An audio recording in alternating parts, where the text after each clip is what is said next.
We have Aaron. We have a lot of people. Go ahead. Hi, Mr. President. Have you spoken with any of the U.S. service members who were injured during that operation in Venezuela? Yes, we have calls into them. I want to speak.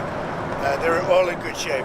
Can you detail what watching that was like when all of this played out in Venezuela and what Maduro was doing that moment? Well, I knew the possible danger. I mean, it was a very dangerous operation. It was amazing that we had a few injured, but all are in good shape right now. But I knew there was great danger. You got off a helicopter. The helicopters were being shot at. They got on the ground. They were amazing talent and tremendous patriotism, bravery. The bravery was incredible. Lindsay, they got off the helicopter and the bullets were flying all over the place. As you know, one of the helicopters got hit pretty badly, but we got everything back. And nobody killed. The next question is who's in charge of Venezuela right now? Have you spoken to the newly sworn in president there, Rodriguez? And what are your thoughts on the entire situation when you said the U.S. would run Venezuela? We're dealing with the people. We're dealing with the people that just got sworn in. And don't ask me who's in charge because I'll give you an answer and it'll be very controversial. What does that mean? That means we're in charge. Have you spoken with her? We're in charge. Have you spoken with her? No, I haven't, but other people Do you want to? Yeah, at the right time I will. Did the U.S. give Delcy Rodriguez any guarantees in exchange for cooperating No, with your no, administration? but she's cooperating. Are you going to demand free and fair elections in the short term in Venezuela? Well, it depends. What you're talking. We have to do one thing in Venezuela, bring it back. It's a dead country right now. It's a country that, frankly, we would have been, if I had lost the election, we would have been a dead country. We would have been Venezuela on steroids. Venezuela right now is a dead country. We have to bring it back, and we're going to have big investments by the oil companies to bring back the infrastructure. And the oil companies are ready to go. They're going to go in, they're going to rebuild the infrastructure. We built it to start off with many years ago. They took it away. You can't do that. And you can't do that with me. They did it with other presidents. How soon do you think an election can take place in Venezuela? How soon can an election take place? Well, I think we're looking more at getting it fixed, getting it ready first, because it's a mess. The country is a mess. It's been horribly run. The oil is just flowing at a very low level. Much lower than, even if it was badly run, it should have more income, more oil than what they're doing. So we're going to have the big oil companies go in, and they're going to fix the infrastructure, they're going to invest money. We're not going to invest anything. We're going to just take care of the country. We're going to cherish the country. We're going to take care, more importantly, of the people, including Venezuelans that are living in our country that were forced to leave their country. And they're going to be taken very good care of. Yes, ma'am. Have you spoken with the oil companies about Yes. going into Venezuela? I have. Which ones? Have you received any commitments? All of them, basically. Any commitments from the oil companies? They want to go in so badly. Did you speak with them before the operation took place? Yes. Did you maybe tip them off about what Before and after. And they want to go in, and they're going to do a great job for the people of Venezuela. And they're going to represent us well. What happens But to this? the infrastructure is rusty, rotten, most of it unusable. It's old, it's broken. You see pipes laying all over the ground. Nothing's been invested for years. Chevron's in, as you know, they've done a good job, but even they haven't been in a position to invest money because they're at a month-to-month basis. What happens to this? They're only there because I wanted them to be there. Yeah, are there any contingencies in case the military in Venezuela is unhappy with the U.S. and the way it's running Venezuela? Do you guys have plans for anything? So Venezuela thus far has been very nice, but it helps to have a force like we have. We were ready for a second wave. We were all set to go, but we don't think we're going to need it. There's about 17 billion worth of oil reserves in Venezuela. More. Is that going to be? You mean trillion? And is that going to be Did you something? say billion or trillion? I said billion. You said 17 billion? It's much more than that. Okay, so what is going to happen to those reserves? Well, we're going to run everything. We're going to run it, fix it. We'll have elections at the right time. The main thing you have to fix, it's a broken country. There's no money. There's inflation. Like we would have had, if I didn't win this election, we would have been Venezuela on steroids. Lindsay would know that. You might say something on that because we were talking before. We would have had a doubling up of very bad things that cost us a lot of money, like welfare, frankly. we wouldn't have had jobs, and instead of having $18 trillion in, we would have had at least $5 to $10 trillion leaving the country. So our costs would have gone up, and all of the money that's, we're setting a record, and it's long broken. And that's it. That's after 10 months. We haven't included the 11th month yet. So we think we're going to hit over $20 trillion. The all-time record is 3 by another country known as China. About 10 years ago, they did 3. We're going to do close to 20 trillion. By the way, there has never been anything like this ever before.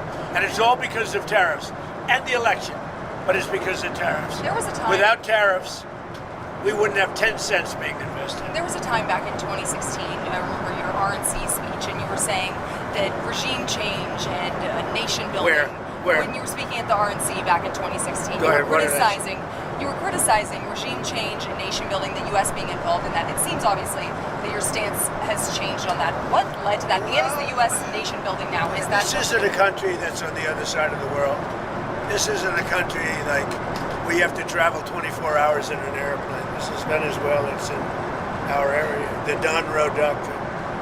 So is that what you would say, that we're in the business of nation building now? We're in the business of having countries around us that are viable and successful, and where the oil is allowed to freely come out because that's good. It gets the prices down. That's good for our country. Now we have a very sick neighbor. It's not a neighbor, but it's close to a neighbor, and that's Venezuela. It's very sick. Colombia is very sick too, run by a sick man who likes making cocaine and selling it to the United States.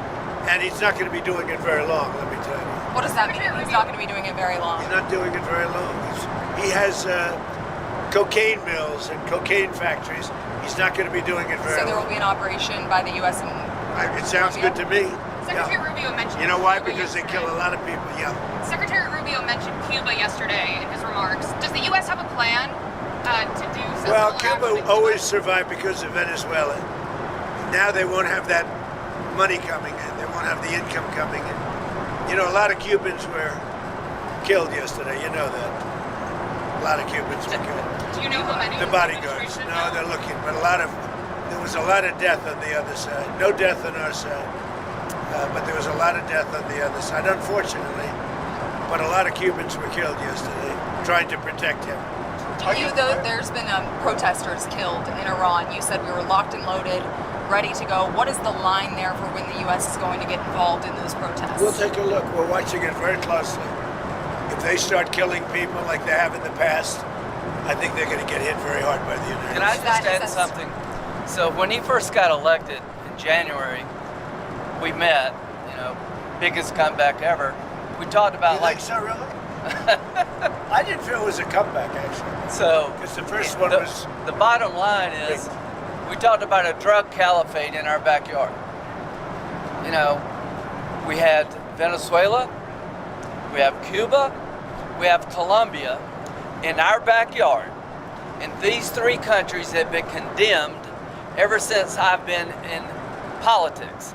Joe Biden put a $25 billion bounty on Maduro's head. Chris Smith, the day he got inaugurated, said, I hope Trump will hold Maduro's feet to the fire. You did. So what has he done? He's going to clear our backyard of a drug caliphate, countries run by narco-terrorist dictators who murder, rape, send drugs into our country to kill thousands of our citizens. To my Democratic friends, you should be celebrating this. When bin Laden went down, I was the first to applaud President Obama. This was one of the most sophisticated military operations in the history of the country. What they were able to do was amazing. They knew we were coming. We had a good part of the Navy, and they were able to capture this man alive. No military in the world could have done it. And as to this commander-in-chief, he did something people talked about doing. You just wait for Cuba. Cuba is a communist dictatorship that's killed priests and nuns. They've preyed on their own people. Their days are numbered. We're going to wake up one day, I hope in 26, in our backyard, we're going to have allies in these countries doing business with America, not narco-terrorist dictators killing Americans. This is a big frigging day. And everybody in the world is thinking differently than they were just a few days ago because of what you did. Do you think you're going to? By the way, you know, you mentioned something that's interesting. Lindsay mentioned Bin Laden. You know, I wrote about Bin Laden 1 year before the attack on the World Trade Center. And I said, you got to go after Bin Laden. It was in my book. And very few people want to say that, but it was in my book. You know that. I think you've actually talked about it. But if they would have listened to me, they would have taken out Bin Laden, then you wouldn't have had the World Trade Center tragedy. Yeah, this is certainly going. Did you know that? I predicted Bin Laden. I learned something every day. No, but did you hear that? Well, I didn't know. I just heard it right now. No, I wrote a book. It was 1 year before the attack that the book came out, and it talked about, there's a whole page, a whole section dedicated to a guy named Bin Laden who's a bad guy who you have to take out. So, I'll get the book. But right after the election, he told me, I'm going to clean up our backyard. Now, this was before he took office. This is one of the president's priorities, is to make sure that people in our backyard, narco-terrorist states, will not continue to kill Americans without the number of people that will be alive today because Venezuela will be in different hands is going to be tens of thousands. This is something to be celebrated, whether you like him or not. Not just Venezuela. It's what's coming out of Venezuela in the form of ocean-going and Gulf-going and sea-going boats. Every time we knock out a boat, and we've done a lot of them, we did 3 over the last few days. They're very rare now. You don't see too many of them. Hard to recruit. But drugs by sea are down 97%. Think of that. And now we're going to stop them by land too. The land is easy. We had to do the sea before we did the land because it just works out. Yeah, you were just talking about the land, but it sounded like And by the way, you have to do something with Mexico. Mexico has to get their act together because they're pouring through Mexico, and we're going to have to do something. We'd love Mexico to do it. They're capable of doing it. But unfortunately, the cartels are very strong in Mexico. I remember one time you actually, speaking of Mexico, I asked you about Claudia Sheinbaum, and you told me at one point you had offered to send U.S. troops into Mexico to combat drug trafficking there. Is that something you have I like spoken to her Claudia. about? I think she's a terrific person. I would say every single time I talk to her, I offered to send troops. And she's just not willing? She's concerned. She's a little afraid. The cartels are running Mexico. Whether you like it or not, it's not nice to say, but the cartels are running Mexico. Yeah, speaking of those U.S. troops, I mean, one thing that Americans and a lot of people are wondering, you just sounded like you weighed out another strike, another land strike at least in Venezuela. You sound like you weighed that out. But well, we didn't need it. We were prepared to do a second strike if we needed it. We're totally prepared. But that's off the table. We're still prepared. That's off the table now. No, it's not. If they don't behave, we will do a second strike. Will you demand The question is that the American troops, are they going to be on the ground? They're doing any kind of peacekeeping? I think Americans are very... It depends on what happens. It depends a little bit on the new administration, if you want to call it. So if you see that pushback from Rodriguez and ultimately... Well, I don't think there was pushback. I think that... She frankly, called it... you know, you hear a different person than I hear. Really? So you have spoken with her? We talked to them, yeah. Oh, you did speak with her? They've been very good. Because she called it kidnapping of Maduro. It's all right. It's not a bad term. Go ahead. Now, are you going to demand that Delcy Rodriguez let opposition figures return or free any political prisoners? We haven't gotten to that yet. Right now, what we want to do is fix up the oil, fix up the country, bring the country back, and then have elections. Now, is it fair? We better bring the country back. Otherwise, you're going to have a mess that's so bad. It was really bad. It's going to get a lot worse unless we go in and fix it. Is the U.S. going to reopen its embassy in Caracas or get the DEA? We're thinking about it. We've been asked to do it. We've actually been asked to do it. Do you think you had Putin and on the phone, of course, and then Zelensky at Mar-a-Lago. Yeah. You told me that numerous times. You told me that your New Year's resolution was peace on earth. Do you think that 2026, if you could set a deadline of when the Russia-Ukraine war... I don't do deadlines, but I would say that, like as an example, Thailand and Cambodia. Well, I was very proud of that. Wait a minute. And they started up again and they got it solved. Where does it I give myself 1/4 of a point for that. So now I'm 8 1/4 points because they started up Thailand and Cambodia, and now it's okay. So where does it actually stand between Russia I think and we'll have a Ukraine deal right now? at some point, hopefully in the not too distant. So I don't know if you saw the numbers just came out. 30,000 soldiers were killed this current month. And there was that intelligence. 30,000. 27,000 the month before. Have you and Senator Graham discussed additional Russia sanctions? We discuss it all the time. There's nothing else I talk to him. I don't consider him very exciting to talk to, except when we're talking about legislation. And we talk about legislation all the time. You think that's an exciting relationship? It's not. But we talk a lot about legislation, and we have great legislation coming. You want to tell them? So the tariff bill, so here's what I believe. I don't think we could have secured the border without the threat of tariffs. I don't think we'd have a European trade deal without the threat of tariffs. So if you want to end this conflict, then put pressure on Putin's customers. He sanctioned the two largest oil companies in Russia, which is the biggest pressure anybody's put on Putin since the war started. But we have 85 co-sponsors to give this president. It's hurting Russia very bad, the sanctions. Oh, yeah. So this bill would allow. And India also is pulling. Yes, sir. So he put a 25% tariff on India for buying Russian oil. I was at the Indian ambassador's house about a month ago, and all he wanted to talk about is how they're buying less Russian oil. Would you tell the president to relieve the tariff? This stuff works. So I'm hoping we'll bring the bill up, and it's from 0 to 500. He picks the number, nobody else does. But if you're buying cheap Russian oil, keeping Putin's war machine going, we're trying to give the president the ability to make that a hard choice by tariffs. I really do believe that what he did with India is the chief reason India is now buying substantially less Russian oil. So I hope we pass this bill soon. And after this, they wanted to make me happy, basically. He wanted to. Modi's a very good man. Yes. He's a good guy.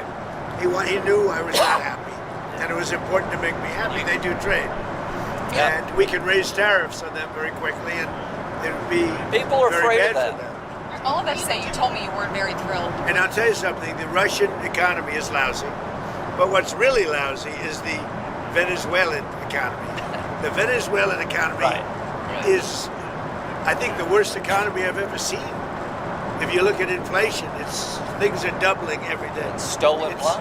It's a disaster. We got to fix the country fast. President Trump, are there going to be any more? You said the oil companies are going to go in there. Are there any other companies that you've talked to about dealing with Venezuela? Maybe Mr. Lundin could talk about that. Are there any other corporations, entities outside? Many of oil? outside of the oil business. Like who? Well, the oil business, yes, but outside, yes.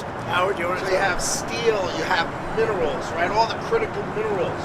They have a great mining history that's gone rusty. So steel, aluminum, minerals, I mean, this is all, it's a rich, it was once upon a time one of the great economies and cultures of the world, and it was destroyed, and now President Trump is going to fix it and bring it back got for the potential, Venezuela. but it's not easy. Oh, It's no. really gone bad, Any rare earth? but it's got potential. What?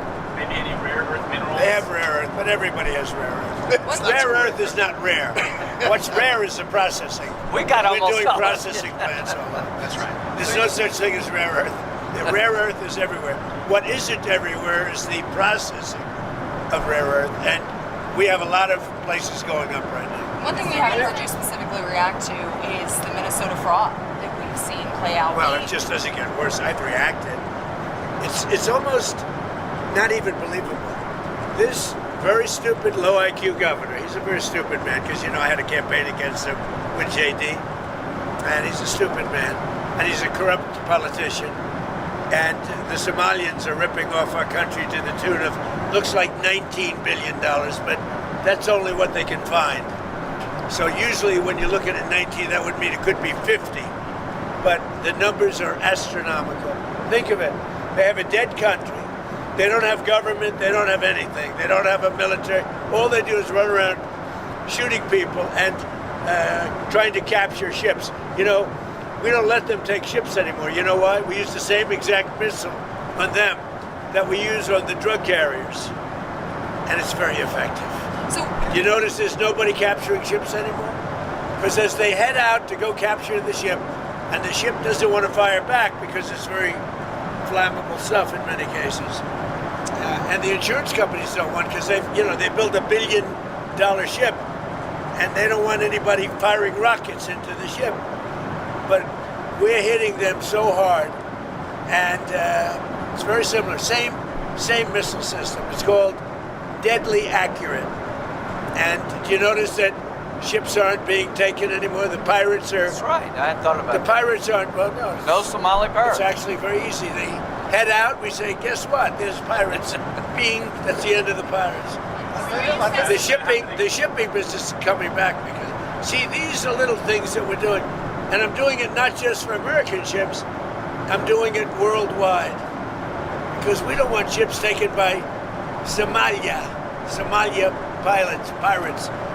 But what they are doing is they're stealing money from the American taxpayer, and every one of them should be forced to leave this country, including Ilhan Omar, who's a total crook.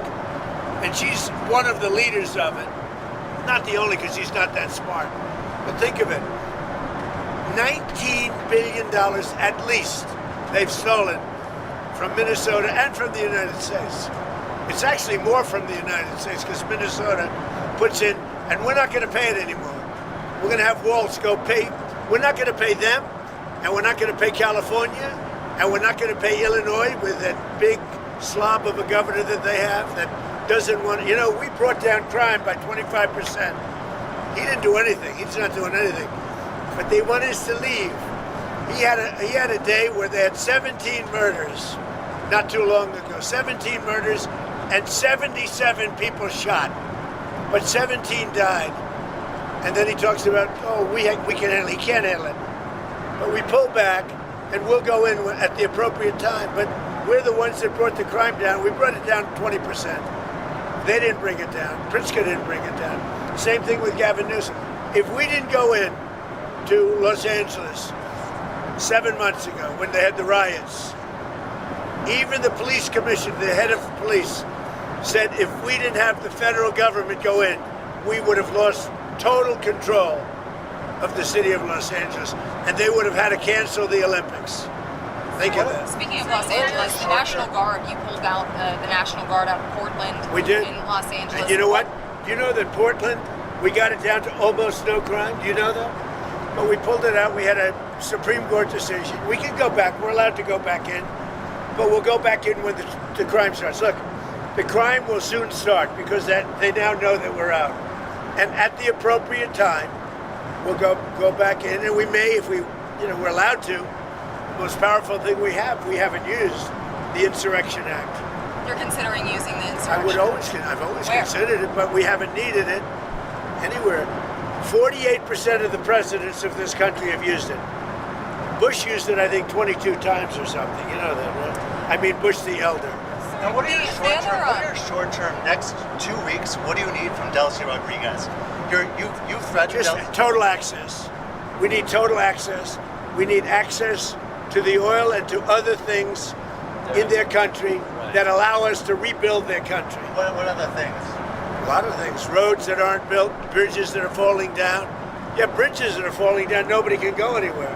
And on Greenland, On Greenland now? Yeah, on Greenland. How did we come up to Greenland? So, do you expect to take an action against Greenland? Well, I don't want to talk about Greenland. Let's talk about Venezuela, Cuba. Russia, Ukraine.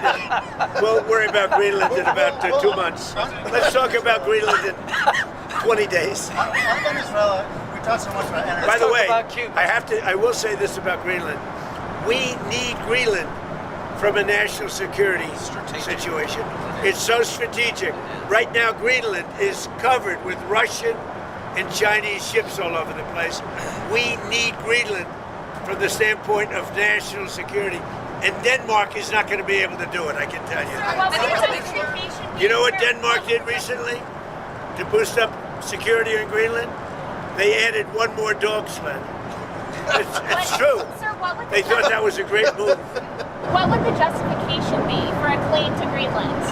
What would the justification? Oh, I don't want to talk about Greenland now. I just say this. We need Greenland from the standpoint of national security. And The European Union needs us to have it, and they know Are that. you I think worried there's some that confusion the about- operation in Venezuela will affect your relationship with Xi Jinping in China? No, I don't think so. I have a very good relationship. We have the power of tariffs, and he has other powers on us. Are you still planning to travel to see him in April? Yeah, I'll be going in April. I think there's some confusion from Americans and maybe the community in the world when it comes to what you said about Rodriguez earlier today in a phone Why? interview. You Well- said that she would face the same fate, if not worse, than Worse. Maduro. But Much it sounds worse. like you're talking to her on the phone I am. and wanting to work Not with me, her. my people. It's and the you same thing. are considering her in power. Can you just clarify where you stand on Delcy Rodriguez I right don't now have being to. in I don't power? have to tell you. I just say that she will face a situation probably worse than Maduro, because Maduro gave up immediately. So she could also He raised his capture- hand. He gave up, and he did the right thing, but he gave up. So we were so effective, and it was so fast and violent. It was very violent, but we were so effective. He raised his hands. He gave up. What was the most violent moment during I don't the want to tell you. Did you get There are some bad moments, but there were some very violent moments. I don't want to tell you. Did you get a briefing at all on Maduro's first night in U.S. Yes. custody, and what can you tell us? I have a about total briefing on every aspect of it, but I don't think it's appropriate to talk to the press about it. You'll find out. When it comes to him in court tomorrow, I mean, what's the end game here with Maduro? Does There he is just no rot end game. in We're a just US going to go prison? through a slog of a trial.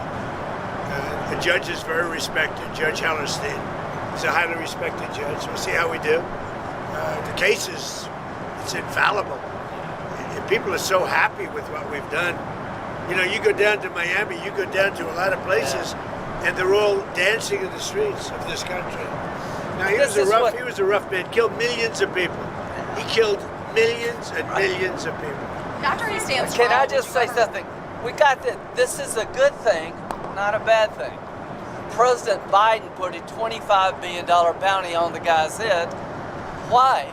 Because he was a horrible criminal, murderer, poisoning our people. Every administration has been saying he's a threat to our country. He's a bad guy. This is the first guy that's actually done something about it. Here's the story for me. He could be in Turkey today, but he's in New York. So if you tell people in Cuba, you need to stop being a communist dictatorship threatening America, you should go somewhere else. You better take the offer. Maduro has nobody to blame but himself. He gave him a way out. He chose to defy Trump and the U.S. military, and his ass is in jail where he deserves to be, and every president has said the same thing, but he did it. Would you One of the things that is happening, and I think you see it all the time, Howard, you've seen it, that Cuba is ready to fall. Yes. Cuba looks like it's ready to fall. I don't know if they're going to hold out. Was there a final But straw? Cuba now has no income. They got all of their income from Venezuela, from the Venezuelan oil. They're not getting any of it. And Cuba literally is ready to fall. And you have a lot of great Cuban Americans that are going to be very happy about this. Marco Rubio has really had your ear, it seems, throughout this entire process. I know that Vice President Vance was just down the street when this whole operation was playing out, but would you say that Marco Rubio has your ear more than the Vice President right No, now? they both do. No. And JD is very smart, doing a great job. And so is Mark. No, both.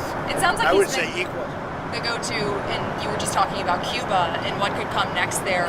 Are you considering U.S. action in Cuba? We're not. I think it's just going to fall. I don't think we need any action. It looks like it's going down. It's going down for the count. You ever watch a fight? I have. They go down for the count.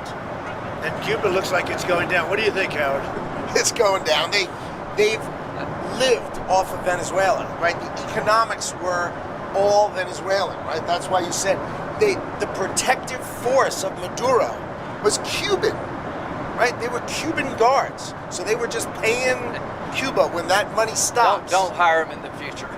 Yeah, they weren't very good. People from our country who were forced to come over, they really didn't want, they were from Cuba. People from different countries like to stay in those countries, whatever, whether it's good, bad, or indifferent. And people want to go back to Cuba, and they want to work in Cuba, but Cuba's going down for the count. Thank you very much, everybody. Mr. President, is Elon Musk back in the fold? You had dinner with him last night at Mar-a-Lago. Elon's great. Did you guys chat?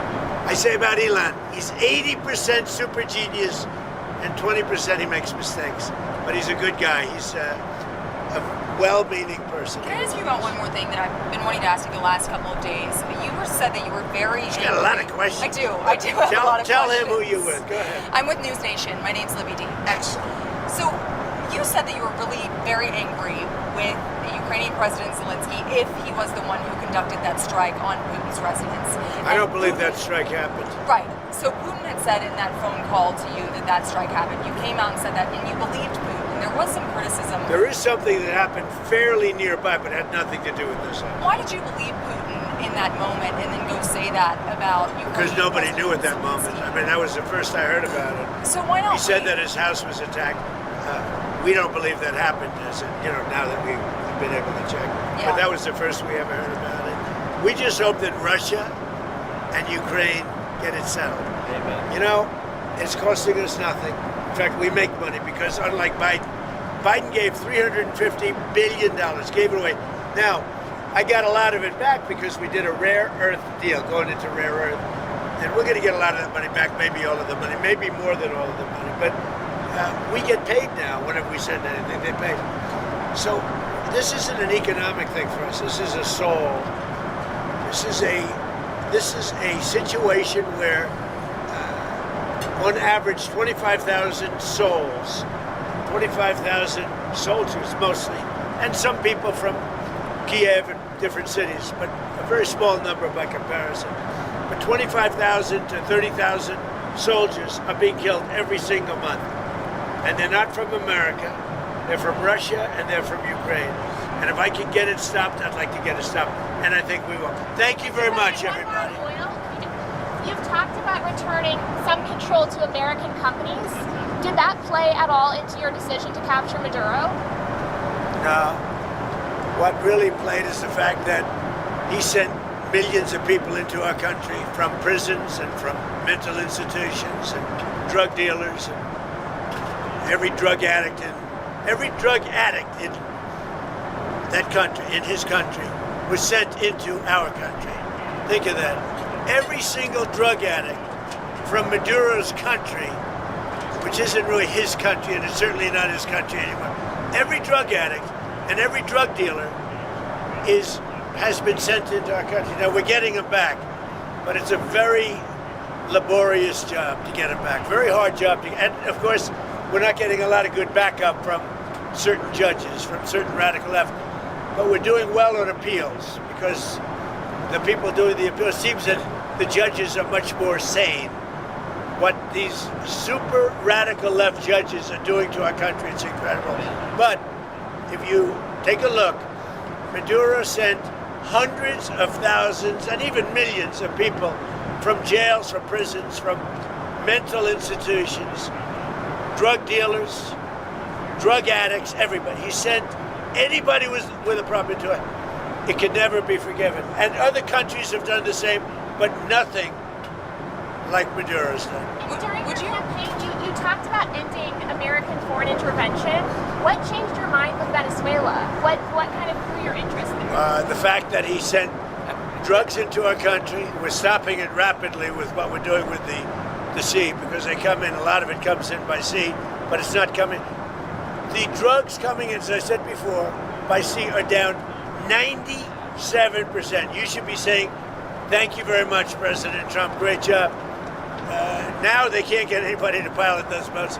It's 97%. I'm trying to figure out who are the other 3%. Would you say that Operation Resolve? What's your response to supporters who voted for you, who may be glad and relieved to see Maduro in custody? The voters that voted for me, let me just tell you, the voters that voted for me are thrilled. They said, this is what we voted for. So let's just think about it. What is the right response when a country sends in tens of thousands of people to overwhelm your system? When a country is a narco-terrorist state that floods your country with cocaine, that's aligned with Hezbollah, what's the right response? You blow up the boat before they get here. You take down the source of the problem. President Trump didn't wake up one day and say, hey, let's take Venezuela. He did what other people talked about but didn't have the balls or the guts to do it. This is a good thing. This is not interventionism. This is making America safer. We're going to be more prosperous because of the business deals. There are going to be Americans alive today because he shut down a narco-terrorist state called Venezuela. This is a good thing, not a bad thing. And the oil companies are going to go in and rebuild their system. They're going to spend billions of dollars, and they're going to take the oil out of the ground, and we're taking back what they stole. Remember, they stole our property. It was the greatest theft in the history of America. Nobody has ever stolen our property like they have. They took our oil away from us. They took the infrastructure away. And all that infrastructure is rotted and decayed. And the oil companies are going to go in and rebuild it. We're not going to spend very much money at all, if anything. But the oil companies are going to go, we're going to take our oil back. But we're going to also do things that, when you look at what he did, the drugs are terrible, but also terrible. He sent hundreds of thousands of people into our country that should not be here. And that means from prisons, that means Tren de Aragua, the gang, Tren de Aragua, that comes out of Maduro's country. He was very friendly with that gang. Well, they're having a hard time right now. You know, we had Tren de Aragua all over Washington, D.C., and they got the hell beat out of them. Washington, D.C. is the safest city right now in the United States. Thank you very much, Mr. President, if you had to sum up Operation Absolute Resolve, would you say that it was about oil or it was about regime change? It's about peace on earth. How is it peace on earth? Peace on earth. We got to have peace. It's our hemisphere. The Monroe Doctrine was very important when it was done, and other presidents, a lot of them, they lost sight of it. I didn't. I didn't lose sight. But it really is, it's peace on earth. Thank you very much. Thank you, Mr. President.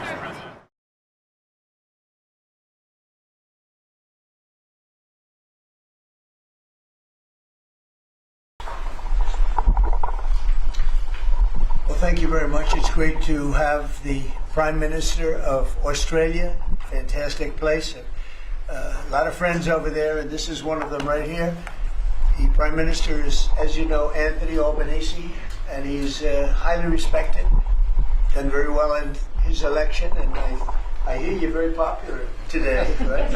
I mean, it varies from day to day, but with all of us. But he's done a fantastic job as the Prime Minister. We're here to talk about trade, submarines, lots of other military equipment. They're big orderers of our great military equipment. We have the best equipment anywhere in the world by far. And, ooh, you gotta watch that. Watch that. You're not allowed to break that. That mirror is 400 years old. The camera just hit the mirror. I just moved it up here special from the vaults, and first thing that happens, the camera hits it. Hard to believe, isn't it? Hard to believe. But these are the problems in life. So we're going to be here to talk about lots of different things, and we might take a few questions before, but we are discussing critical minerals and rare earths, and we're going to be signing an agreement that's been negotiated over a period of 4 or 5 months. And it was sort of good timing that we got it done just in time for the visit. And we worked together very much on rare earths, critical minerals, and lots of other things. And we've had a very good relationship. We've been working on that for quite a while. In about a year from now, we'll have so much critical mineral and rare earths that you won't know what to do with them. They'll be worth about $2. But in the meantime, we're working with Australia and other countries. They're working with us too, but other countries also on that. But we're really working on anything having to do with military protection, military ships, vehicles, guns, ammunition, everything, the whole thing. We've been long-time allies, and I would say there's never been anybody better. We fought wars together. We never had any doubts, and it's a great honor to have you as my friend. It's a great honor to have you in the United States of America. Please, would you like to say something? Well, thank you so much. Mr. President, for the invitation here to the White House and for showing us around the improved Oval Office, and for what you're doing around here as well, and for the great honour as well of my delegation staying just across the road. We could have walked, but they didn't let us. We drove all of 20 metres there from Blair House, but it's a great honour to be able to stay there.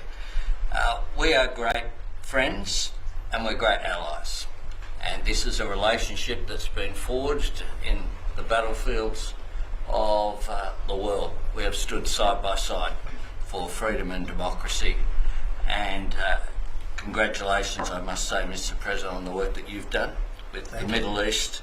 It's an extraordinary achievement. And on defence, we've already had a discussion about taking it to the next level. Our defence and security partnership with AUKUS is so important for us, and I thank you for the support that the administration are giving as well. You've had the Chief of the Navy here as well, which will play obviously a very critical role with the subs and increasing the security for the region and the world. And our economic relationship is so important. The US has a trade surplus with Australia, as you know, and we can continue to take what is every opportunity to improve the relationship even further and make it even stronger. And today's agreement on critical minerals and rare earths is just taking it to the next level, seizing those opportunities which are before us to take our relationship to that next level. And it's been fantastic, the contact that we've had together, the friendship that we've developed. And Australians love America, and I think Americans kind of like Australia too. We do. And as we go forward, I think that today will be seen as a really significant day in our relationship. So I thank you very much, Mr. President. Well, thank you very much, Anthony. It's an honor to sign this, and we'll do it now. And then we'll take some questions. Some good ones, I think.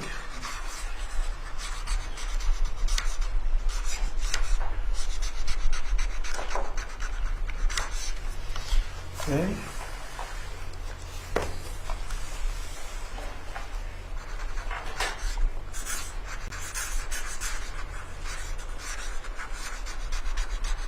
Well, this is a $8.5 billion pipeline that we have ready to go. That's right. It's all ready to go. Just getting started. And we're doing a real job on rare earth and many other things. Perhaps I could ask John to say a few words, and then we'll exchange papers. But just how are we doing on your naval purchases and all of the submarines that we're working on with Australia? How's that going? Thank you, Mr. President. Obviously, Australia is a very important ally of ours in the Indo-Pacific and in every battle. They fought with us since World War I and have always been side by side. The facility that they're building, Surfwest, is critical and very important to our ability to project power in the Indo-Pacific and work with our allies. So we're working very closely. I think what we're really trying to do is take the original AUKUS framework and improve it for all three parties and make it better and clarify some of the ambiguity that was in the prior agreement. So it should be a win-win for everybody. So. And the submarines that we're building for Australia are starting to really move along, right? The process is getting very exciting, isn't it? We're getting better. That's good. Very good. It's going to be great. Thank you very much. Maybe we'll hold this up. Okay. Good.